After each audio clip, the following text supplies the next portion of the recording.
Hey, this is Dominic, and this is your home for the cutting-edge conversations on optimizing your personal performance, lighting up your sex life, and living a purpose-driven life of your own design.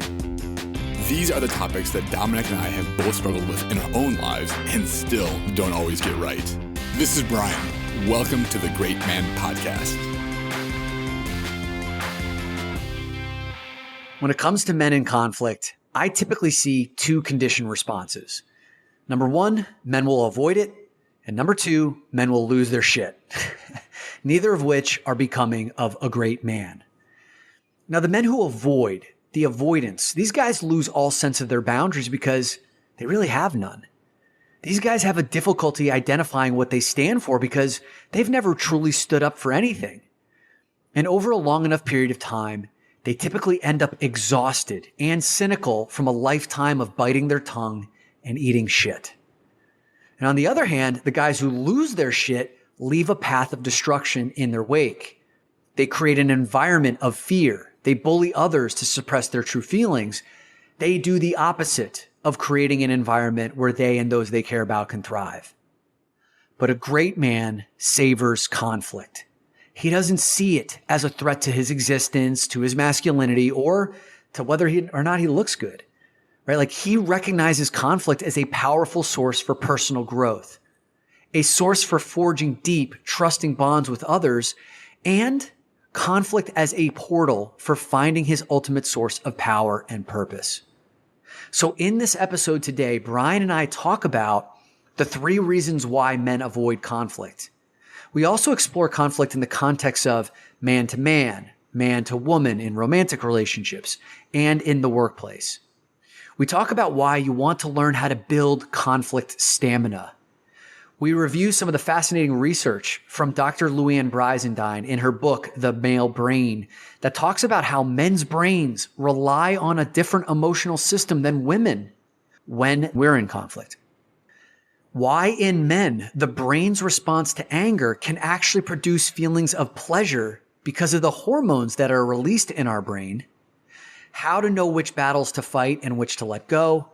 And then finally, the 3 powerful payoffs of learning how to savor conflict. Enjoy today's episode on why a great man savors conflict.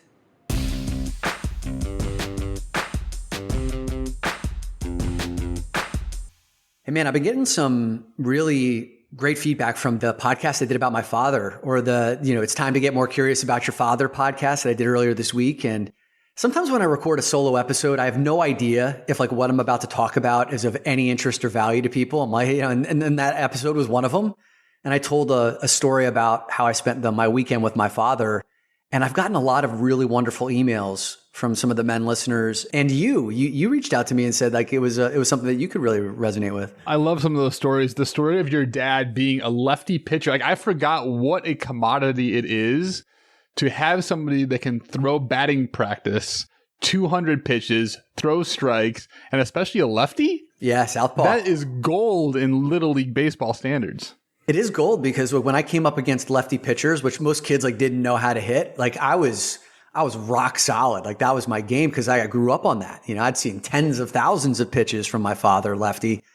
I also need to give a shout out to Ron Stacy, Mr. Stacy, who's about to turn 70 years old. Big 7-0. Yeah, go get it, Ron. You look like a decade younger, man.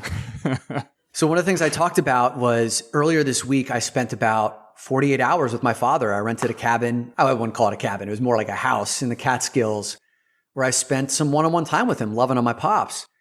And one of my favorite parts of the weekend was we ended up watching 4 episodes of the Michael Jordan documentaries. And he and I grew up watching a lot of sports together. We were big Knicks fans. Oh, God, Knicks fans. Here we go. I'm from Chicago, and so I lived the 90s Bulls, and the name John Starks still just sends a disgusting, slimy feeling up my spine.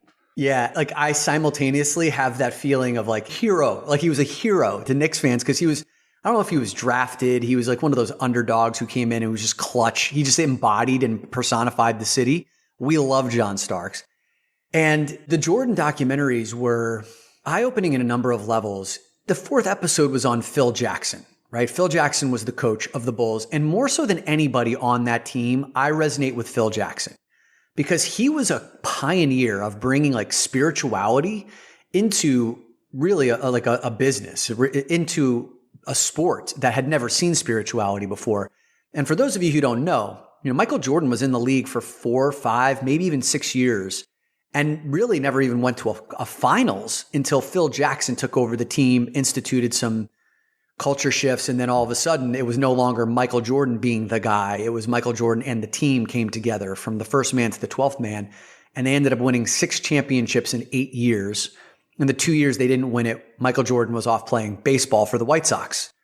So like there was something really powerful about that. And Phil Jackson wrote this book called Sacred Hoops, which I read in 2001, right when I graduated college and my first job. And I picked it up again after watching the documentary, and I didn't realize how influential this book had been in my leadership style over the course of my professional career. But there's a story in here that Phil Jackson talks about with respect to conflict. Because before the Bulls became the Bulls that won 6 championships in 8 years, a dynasty, they were like the whipping boys of the team in the NBA that were the perennial champions, and those were the bad boy Detroit Pistons. Man, whipping boy. I don't know if I agree with that, Dominic, but I hear what you're saying. And they were the bad boys. They were what we worried about every season because we knew we could have a great season, but then we had to face the Detroit Pistons probably in the playoffs. Yeah, because the Pistons were the 2-time champions, and both of those years they'd eliminated the Bulls. The Detroit Pistons were legendary for being basically violence on the basketball court. They had a lot of talented players, but the thing that they are known for is like they played in an era where you could like headbutt people, punch people, throw them while they were in midair into the stands and not be ejected from the game. Like today, you'd be missing weeks or months of the season and getting fined. But back in the day, they did that multiple times a game. It was just part of their game. Yeah, many of the rules that are now created in basketball are because of that team, that Detroit Pistons because team. Of that team. Yeah. And the Knicks, who were also like the other most violent team in the league. And the Bulls were not a powerful team. They were a finesse team. So they got eliminated. I think it was like the 88-89 season and the 89-90 season by the Pistons. And one of the things that Phil Jackson says in Sacred Hoops, he said, I realized that anger was the Bulls' real enemy, not the Detroit Pistons. Anger was the restless demon that seized the group mind and kept the players from being fully awake. Whenever we went to Detroit, the unity and awareness we'd worked so hard to build collapsed, and the players reverted to their most primitive instincts. And that's how the Pistons dethroned everybody. They got them off their game, and they put them in a sense of emotional frenzy, and the Bulls abandoned their game and played the Pistons game, and the Pistons were exceptional. They were the elitist at that. And it was only when the Bulls stopped responding to that shit in the year 90-91 did they overcome. And I don't know if they swept the Pistons that year, but they definitely beat them in the conference finals, went on to the finals, and ended up beating the Lakers, and they won their first of their 6 championships. And Dominic, there was way before this most recent documentary came out related to the Bulls, The Last Dance, and Michael Jordan. There was a 30 for 30 that came out about Detroit Pistons and their whole story, like their side of the situation. And what you're talking about in terms of them being physical and invoking anger, this was strategic. They knew exactly what they were doing because they knew that would throw teams off like the Bulls, and they were playing with what they had. So this was all a very strategic thing. And when Phil Jackson started to recognize, oh, we're playing into exactly what they want us to be doing, then he said, now we can take a look at this a little bit differently and figure out that like the enemy's not actually the Detroit Pistons. They're just causing what the enemy is, which is anger. Exactly right, man. And if you know anything about Phil Jackson, he's a big studier of Zen, of Tao, of the Lakota tribe and the Native American culture. He grew up, I believe, in North Dakota. And I think he used the Taoist principle of use the enemy's strength against them or their power and force against them. So instead of trying to meet force with force, it's like, someone who takes a punch, instead of like meeting the punch with your face, you kind of take them and you grab their arm and then swing them so they fall over. And that's what they ended up doing with the Pistons. They ended up winning. In this context of the conversation that we're going to have about conflict, I think like when you look at what the Pistons and the Bulls were grappling with back in the 80s and 90s, it's kind of like this traditional form of how men deal with conflict. It escalates into anger. It escalates sometimes into violence. And this is why a lot of men avoid conflict. I see really two kind of camps of how men deal with conflict. Number one, the group of men that avoids conflict at all costs, or if they're pulled into conflict, will play like a diluted version of their game because they're afraid of the consequences of violence. They're afraid of maybe saying or doing something that they regret, right? There's a fear, and so they never fully step into the arena and play a full game. The complete other end of the spectrum is it just escalates into rage, into chaos. Shit gets broken. There's violence, whether it's fisticuffs or worse than that. You say something that you can no longer take back. You break something irreparably. And I think that a lot of men have experienced their conflict in one of those two kinds of camps. And they've never get to that middle ground, which is really around savoring conflict and what conflict can actually bring to you in your life if harnessed appropriately. And we've seen this before. The archetypes that I have in my head for these two extremes are either one, the lukewarm, almost sissy, just lets people walk all over him, lives a very unexciting life. And the other one is the brute, the short fuse, the like, don't piss that guy off because he's going to lose his crap. Now, I know, Dominic, I have lived in both of those camps. Same. At different times. Yep. When I look back at my history of conflict, I noticed that most of the time I was afraid of what the conflict would bring, and so I would avoid it. However, when I would drink every once in a while, the other one, that short fuse guy, that guy that like doesn't usually get a say, would come out. And I'd say probably about 80% of the fights that I got into had largely to do with alcohol. So I think, get out of here. Get out of here. But it has taken me a long time to figure out that it doesn't have to be either one or the other. We can play in the middle. And I think something that we're going to talk a lot about during this podcast is why. Like, what's the value in being able to stay in the middle, being able to speak our truth for what we believe in, and at the same time, not having to like have rage and anger and physical fighting associated with it. So when I look at what I used to be, it was a switch, and there was only the settings of off, which was where I spent most of the time, or on. And when it was off, I'm not growing. I'm not allowing those around me to grow. And when it was on, I was destructive. Yeah. And so finding this middle place, man, has been a really powerful practice in my life. Yeah, I feel you, man. When I was younger, when I would be triggered, I would go right into that category of chaos. I would see red. I would be blinded. Like I felt like I had a complete loss of control over my emotions. And that would lead to me getting punished. That would lead to me hurting other people's feelings. And so to override that, I went to the other extreme, right? That other extreme, which was, I'm just going to like stuff it all down. And what I ended up convincing myself, man, I don't know if like you can relate to this, but I ended up convincing myself that conflict was for like the unevolved. It was kind of like if I let things go, then like I was turning the other cheek. I was the one who was taking the moral high ground. And I was showing that like these things don't bother me because they're beneath me. And all the while, I was just eating shit sandwiches and passing it off to myself like I'm eating caviar, and it's full of shit, right? Like, and I'm resentful. I see other people like speaking their truths or getting their way when I was like really wanting that for myself.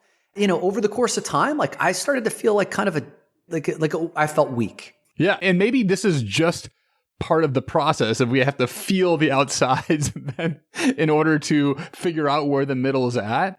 But that completely resonates. And it wasn't that long ago, Dominic. I mean, we're talking a few years ago, where I was so afraid of the outcome of what the angry guy would do that I just became the weak one. And I agree with you. It's so easy to justify it and say like, oh, this isn't a big deal. I'll let it run off my back. I don't want to be a pain in the ass. And so I had all the same stories of not bringing things to the table that should have been brought to the table.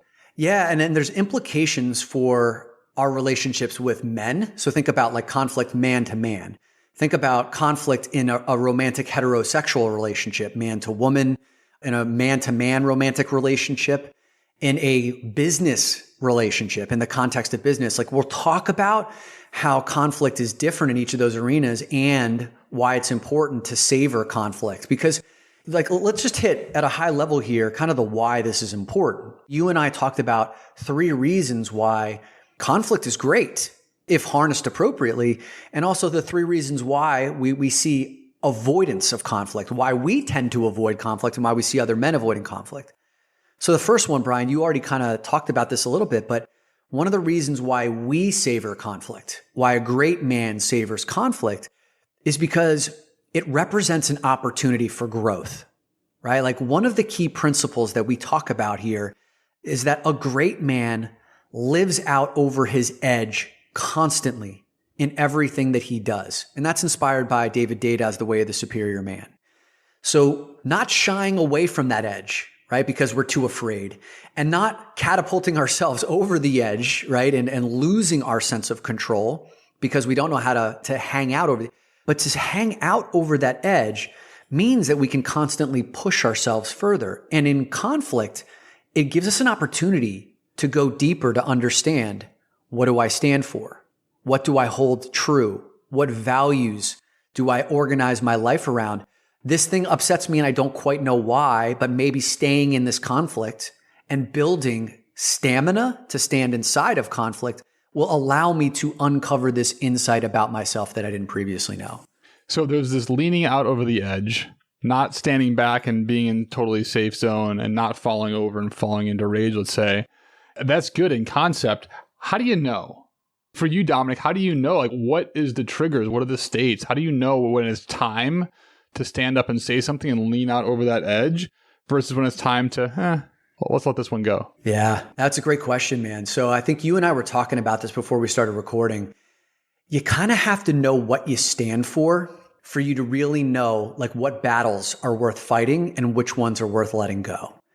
And maybe I'll give you an example from my life. There's an experience I had with a man. His name is Ian, and I have the permission to share this story where I was going to a group event. It was a men's retreat weekend where we were asked to be on time for something. And we were also asked to carpool with 4 other men who we didn't know so that we could get to know them on the 2-hour ride up to this event. And I organized the group to meet at a hotel at a certain time. Everyone confirmed that they were going to be on time at 3 p.m. so we could miss the New York City traffic, drive up to upstate New York. Ian ended up being an hour late because he was hanging out with a friend of his and he didn't want to leave because he was having a good time. So he not only inconvenienced like the 4 of us who were waiting on his ass, but when we got up to this retreat an hour later than we were supposed to, we found out that the 80 men who had gotten there on time were punished because we were late. They were blindfolded, put in a dark shack for that hour waiting for us. And then when they brought the group together and they took the blindfolds off, they asked the 5 of us men who were late to stand up and to explain ourselves. And the short of that story is, Brian, like I was humiliated. Ian didn't own the fact that it was his fault in front of the larger group, so we were all indicted. And I was livid. Now, the way that I would have typically handled that situation was to say, it's not worth it. I'm never going to see this guy Ian again. I'm just going to kill him in my mind and avoid him and hang out with the other 84 guys for the next few days. Yeah, F that guy. Just like whatever. Yeah. Because like, dude, there was like a full body consumption with, I was consumed by my rage for this man. But at this retreat, they were talking about how to harness anger, to like stand up for yourself and to speak from, because like most men have not learned how to harness anger in a way that's powerful. Like to answer your question, Brian, when I realized that my integrity, my sense of integrity had been violated, right? Like what I hold true at my core is when I speak my word and I give you my commitment that I'm going to be on time or I'm going to do this thing, I'm going to follow through with that. And if I violate that commitment, I'm going to own that shit. He showed no ownership of that. Also, like I will never do anything intentionally to impede or impact a group of men in a negative way. He did that. Like 84 other men were the victims of his carelessness. And the fact that he didn't own that or stand up for that in any way or show any remorse, like those were violations of my integrity at my deepest core. So even though this was not a relationship that I was ever planning on connecting with for the rest of my life, those two virtues needed protection, right? They needed standing up for. So it took me the next 24 hours to breathe through that anger. Because if I had tried to confront him on that first day, I would have lost my shit. Like there was a very high chance of me saying or doing something that I would have regretted. And so I pulled him aside on day number 2 and I was like, Ian, I got to talk to you. Like I can remember to this moment exactly where we were standing, Brian, because my whole fucking body, top to bottom, was activated. And I'd never in my life felt that and actually confronted it because it was so emotionally overwhelming. But I was able to breathe through it. And I was like, Ian, the fact that you caused us to be late because you broke your word and you only cared about yourself and the time you were having with your friend caused me to be swept up in your bullshit and look like I was the one who was blamed for these other 80 men to suffer. And the fact that you didn't apologize to me or anyone else here, not acceptable. I said it a little bit more passionately than that. And the thing that I had done in my prep for that, Brian, was I had released any attachment to the outcome. Like I did not need him to show remorse. I did not need him to show that like he was sorry. What I needed, the entire 100% intention of that exercise was for me to speak powerfully in a way that like spoke my truth and also for him to feel, like I'm sorry, not feel because I can't control his feeling, but for me to feel like I communicated from a place of power and strength. And I did that. And as soon as that happened, I felt like the most powerful person in the world. And ultimately, it did lead to a powerful outcome. Like the guy truly apologized, was totally remorseful, hadn't even thought about us because he was so embarrassed. He was so caught up in his own world. And that guy actually ended up changing my life because he was an executive for eBay, I think like an assistant treasurer who was on an 11-month sabbatical. And he told me when I was planning on leaving Prudential, he was like, dude, don't just leave Prudential and go right into your next job. Take a sabbatical, see the world.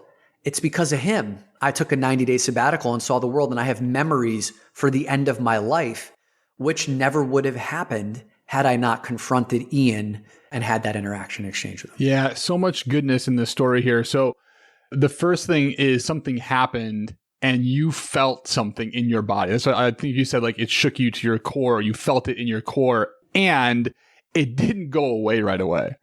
It didn't dissipate. If not, it probably got bigger and bigger and bigger. So that's the first thing I heard from you in that story is like, well, what are we actually feeling in our body? Can we feel it?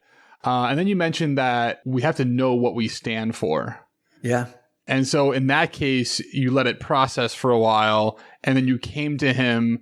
I could feel as you were telling that story, I felt in my stomach like I wanted to punch the guy. I could feel the activation of this needs to be released. Yeah. And so what was really cool about that story is that you transferred that rage into speaking powerfully. And I think that's the key. Like that's a big key in being able to stay in the middle is that how do we take that rage? Because we do feel it and we're not going to not feel it.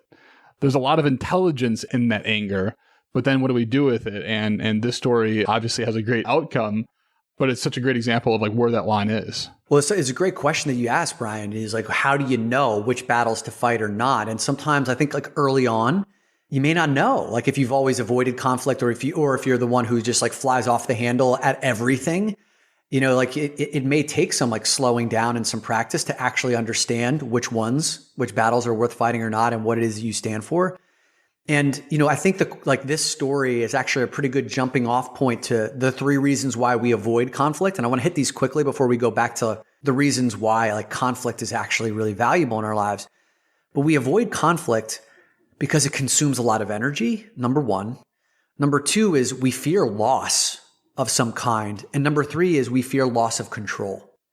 I felt all 3 of those things in that interaction with Ian. Like the fact that if I wasn't going to let that go, if I wasn't going to just write Ian off and convince myself that didn't matter and he doesn't matter because I'm never going to see him again, then I could actually save myself all of the energy and the calories that I'm going to burn over the next 24 hours being consumed with how I'm going to go and approach him.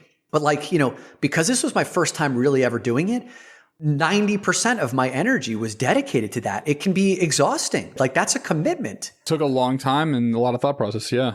But just like anything else, man, right? Like when you go to the gym for the first time, it requires a superhuman level of your energy. But as you build that muscle, right? Not so much. And that's what we're doing here, right? This is what we do on the podcast. This is what we do in the Great Man Mastermind. It's a practice. It's a practice of what we're feeling and knowing what to do with it. And sometimes for the first time, the third time, or maybe even the 10th time, it takes a lot. I know I've been in conflict before with my partner, with another business, and God, it can drain. It can drain. There's been some studies talked about for companies. And they call it the living in the drama triangle. And it's like people take the role of either hero, villain, or victim. And they say oftentimes 70% of our energy at work is wasted in that triangle: hero, villain, victim. Wow. Yeah. And I feel like it takes a lot of time. But when we practice this kind of stuff, like we're doing here, like we do in the mastermind, we get better at it, and it happens a lot faster. And I'm starting to notice that in my life. When something pops up, I might feel that initial urge to push back, to rage, or even to suppress it. But now I can move more quickly into a conversation that is a productive one, like the one that you had with Ian. That's right, man. And I know that like you were in a relationship before, not the one that you're in now, but you were in a relationship before that was heavily conflict driven. And from my recollection of like the stories that you'd shared, it seemed very few were ones that you instigated, and like very, most of them, if not all, were instigated from, like her. And it was a big energy drain for you. Like there was a lot of time and energy focused on, here's another 4-hour conversation. Here's another 5-hour conversation. Oh, you're talking about the short ones. Yeah. You know what, man? That's right, dude. Like some days we would show up for a podcast. You'd be like, I didn't sleep last night. Like we had 11 I haven't slept marathon. for a week. Yeah. And you know what, man? That was an amazing training ground. I didn't know what I was doing because I was so used to either most of the time just like writing somebody off and being like, I don't have time to deal with this shit. Right. Or like, I don't deserve this. Like, go away. Or the other side that we talked about, which was like the anger, the blow up, and like prove why I'm so right, get louder and be done with it. And so I consciously knew like, okay, in this relationship, I want to practice like being like understanding where there's that middle ground. Where can I feel secure and powerful, speak my truth, but not fly off the handle? And I was in that moment. It sounds crazy. It sounds like, oh, a wild ex-girlfriend that had all kinds of problems, blah, blah, blah. But like the reality for me was like, it was a training ground that for long periods of time, marathons, if you will, of me to like, can I stay in this place and understand it? Now, eventually you find out whether a partnership is going to work or not going to work. But for that moment and that time, that was a really, really beautiful place to practice some of this stuff. So, and I think that has allowed me in my current relationship to stand in and to stay into that relationship instead of ejecting or fighting back. Very different in the relationship you're in now, man. And, I did a little research, before we jumped on the show, and Jordan Peterson, there's a YouTube video, I think it's called like Why You Want to Fight in Relationships, or Why Fighting is Necessary in Relationships. I've talked about Jordan Peterson before. I believe he's a brilliant man. I'm ambivalent on some of his work because, I've heard him talk about women in certain ways that I'm not totally down with, but there are some things that he shares that does provide a lot of value. He said that there's a study that he references in this video, and Brian, I think you have the name for it, but he said, when you look at longevity in, say, romantic relationships, if you drop below the ratio of 5 positive interactions to 1 negative interaction, then the relationship won't last because there's not enough positivity to sustain.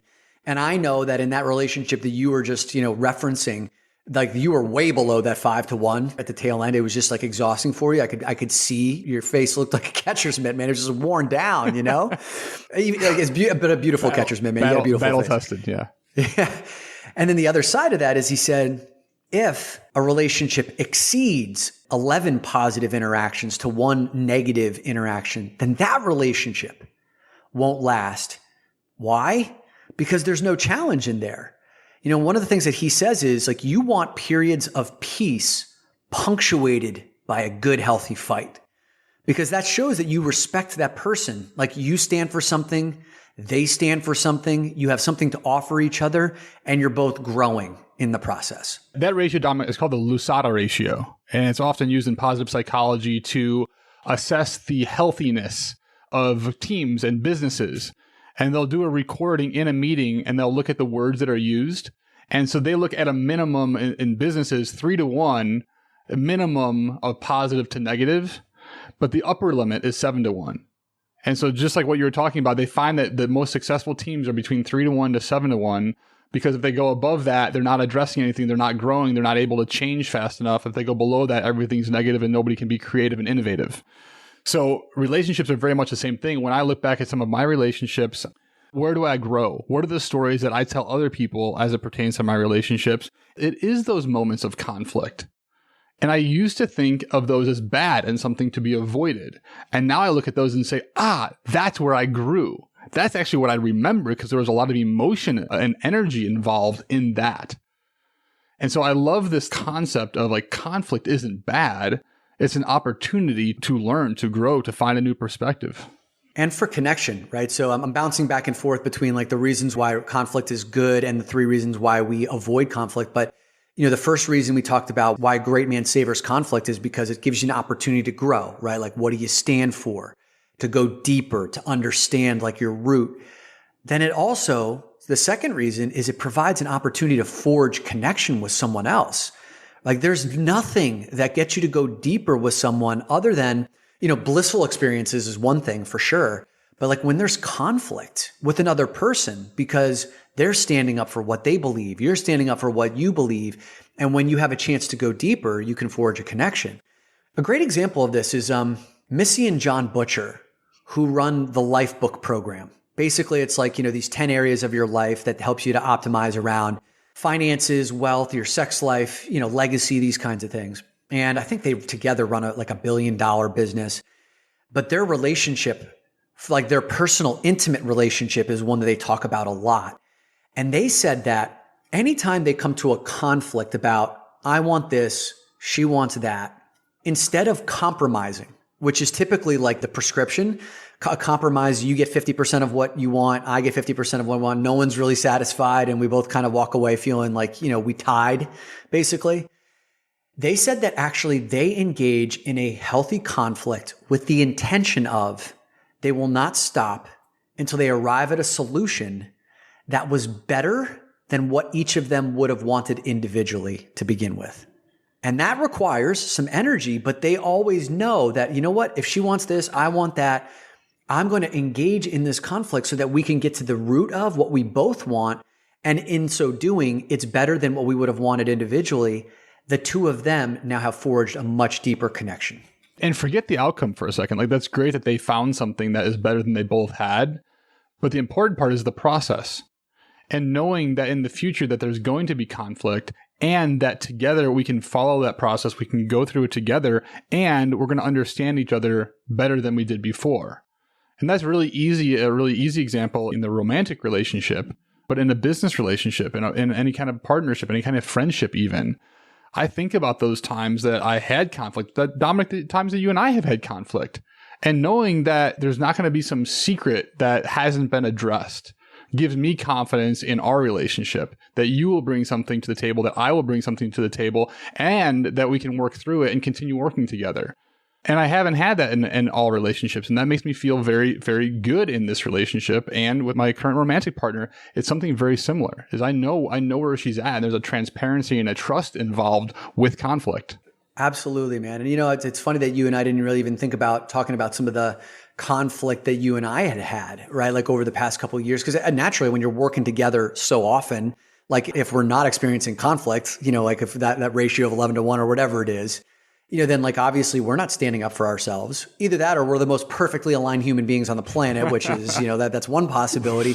But the other possibility, like the other reality really is that like we're bullshitting each other, and like there have been times where like you've confronted me and I've confronted you, but we always come from a place of like, I'm doing this because I want to go deeper with you, like, and there's something that maybe like I'm missing or you're missing that like I want you to see or you want me to see.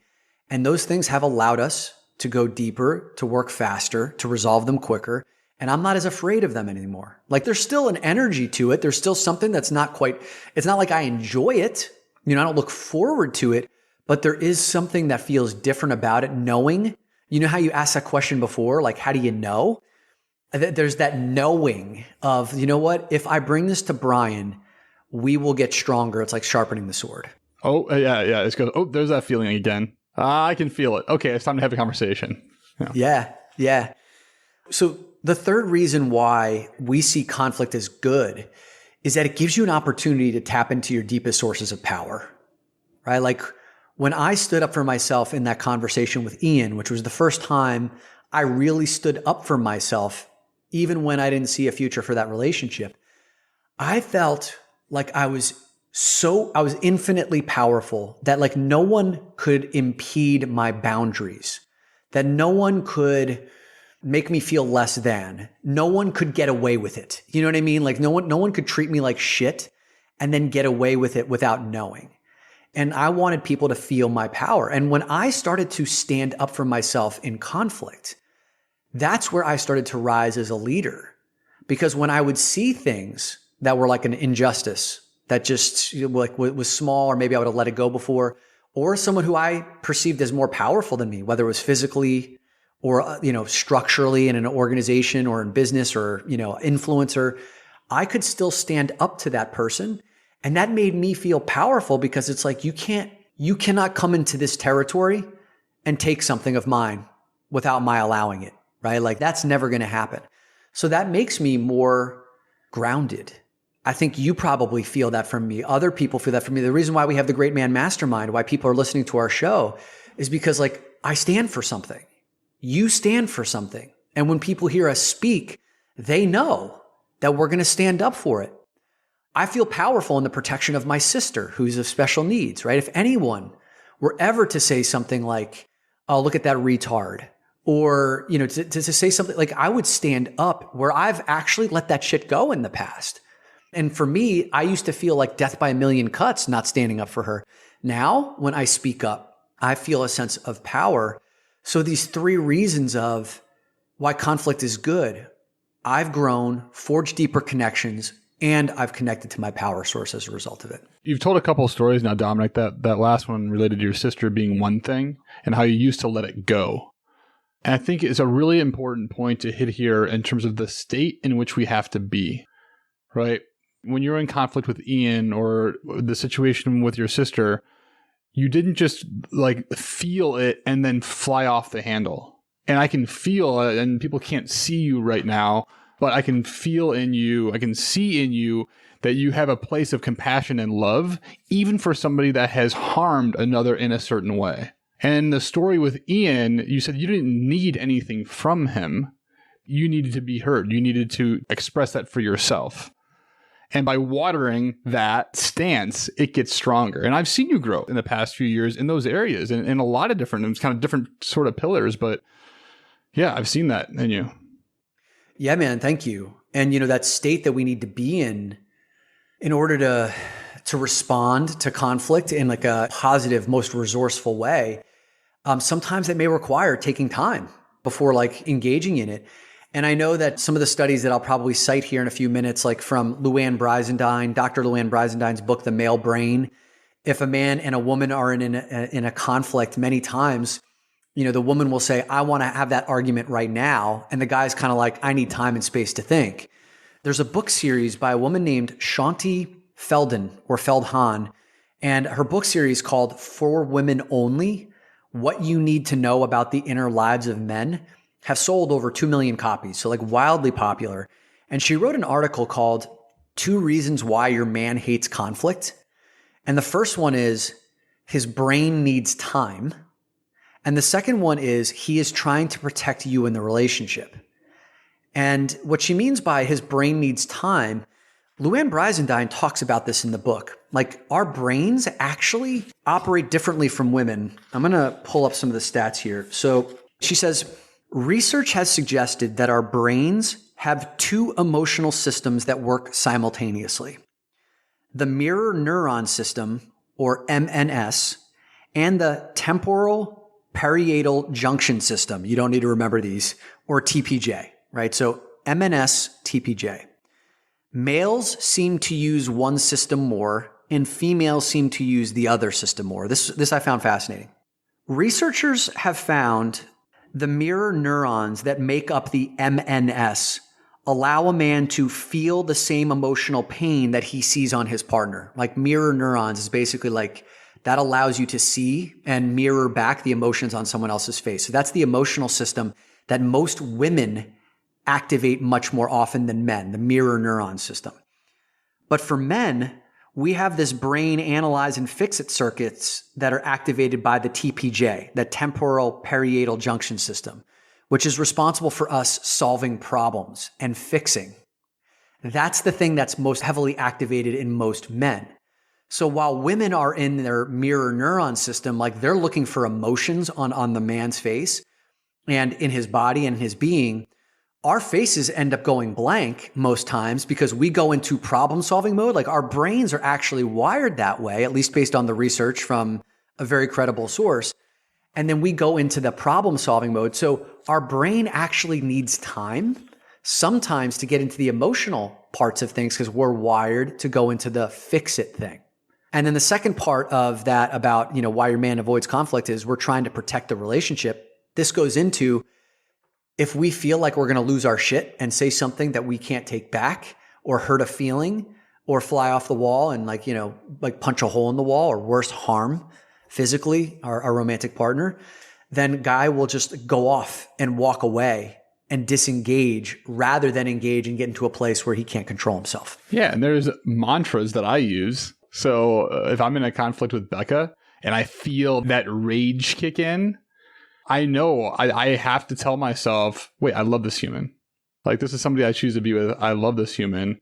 Like, let me reset from there. And she's still she's talking, or maybe even I'm talking and thinking this, or there's a pause in the conversation, but I have to consciously do that to get myself into that space. And that could be what you're talking about, needing time to get there, because I don't naturally gravitate towards that.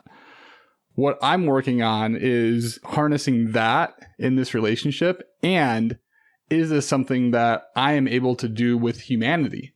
Like, could I have compassion like that for a human that I don't know that has done something maybe really horrible? Yeah.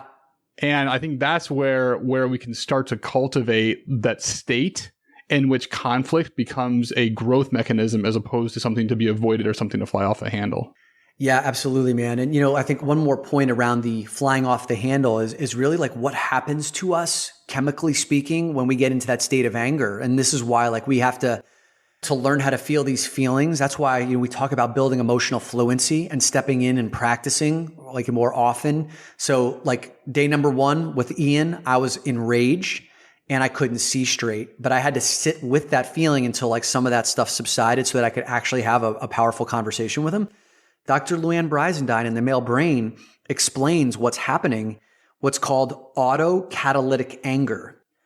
So once some men's anger ignites, it's hard to stop. This is what she's saying. Their anger gets fueled by testosterone, vasopressin, and cortisol.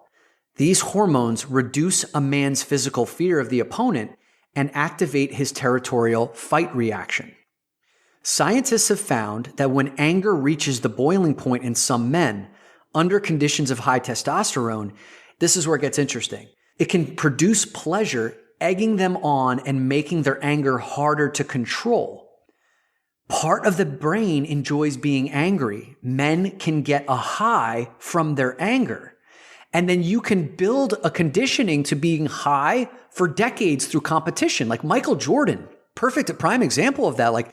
He needs intense competition to feel angry. He performs angry. Remember our conversations with Dan Hill, right? The man who reads expressions on other people's faces.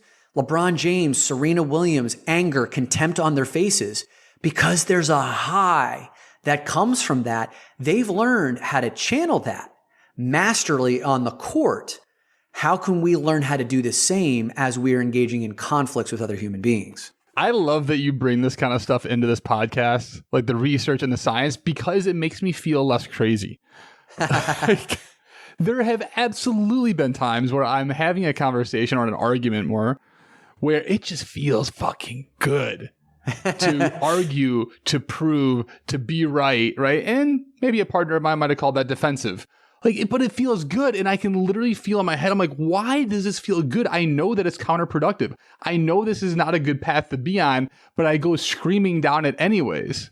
So now I know there's some chemicals involved, and it does feel good sometimes. And it takes that's why I say I have a mantra, like it takes a serious pause to put that on hold. That's right, man. And that's why we can get addicted to fighting, right? Like that's why, you asked the question before again about how do you know when to engage or not engage? And some guys like who just engage all the time or fly off the handle all the time is because, man, this makes me feel alive. There's an energy to it, especially if you've just been like eating shit sandwiches and stuffing down your emotions and suppressing for so long. I mean, Dr. Leanne Brizendine does talk about this in the book, where from a very early age, men learn to protect their masculinity, not to show any emotions on our face, right? So like we actually like suppress.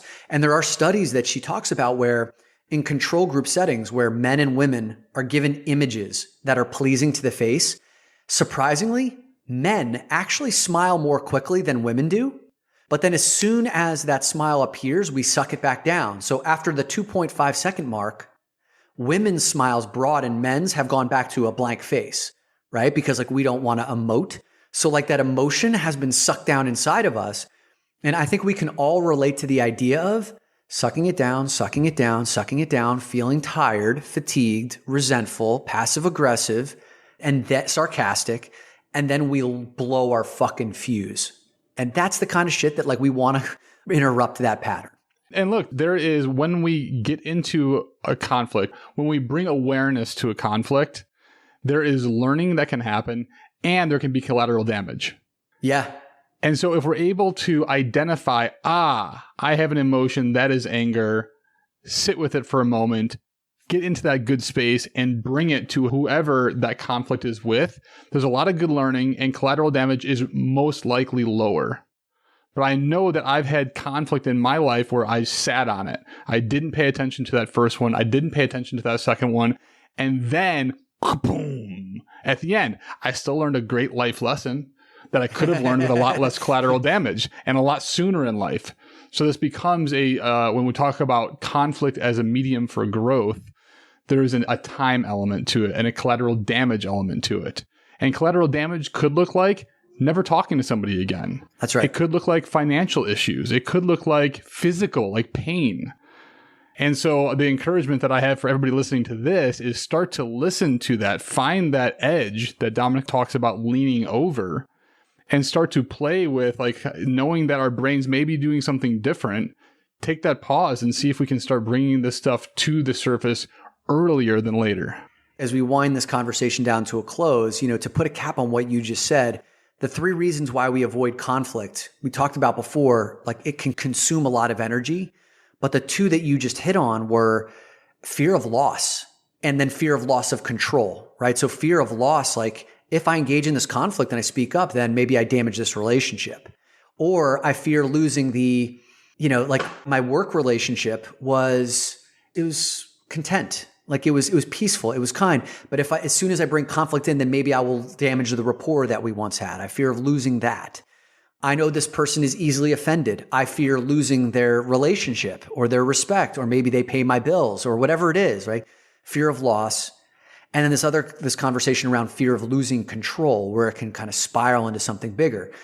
Jordan Peterson, one of the things that he said in relationship to men and men, in conflict, he said, when men are talking to each other in any serious manner, there's that underlying threat of physicality that is always there, right? Like when men are talking to each other in any serious manner, there's always that underlying threat of physicality that's always there. And where I wish he would have taken that comment is to say, but does it need to fucking be that way? That really feels like kind of caveman type shit. Like, can we get to a place where that threat of underlying physicality is no longer there? Because that's not the same with women and women. It's not the same, Dominic. And what we're talking about with the great man within, when we do succumb to the physical violence, there's no lesson learned. There's no light, there's no growth. It is just a release. It is just the physical release of that emotion. That's it. And potential destruction. Well, right. With collateral damage, right? And so I agree that like maybe the threat is there. But to your point, does it have to be? And like, what do we really want out of this? That's right. That's right. And can we decondition that?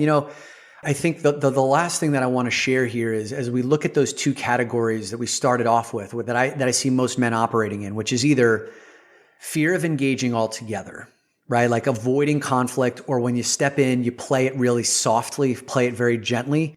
The quote in the book Iron John, written by Robert Bly, is he says that like these are kind of soft men, right? Soft men are life preserving, but not life giving.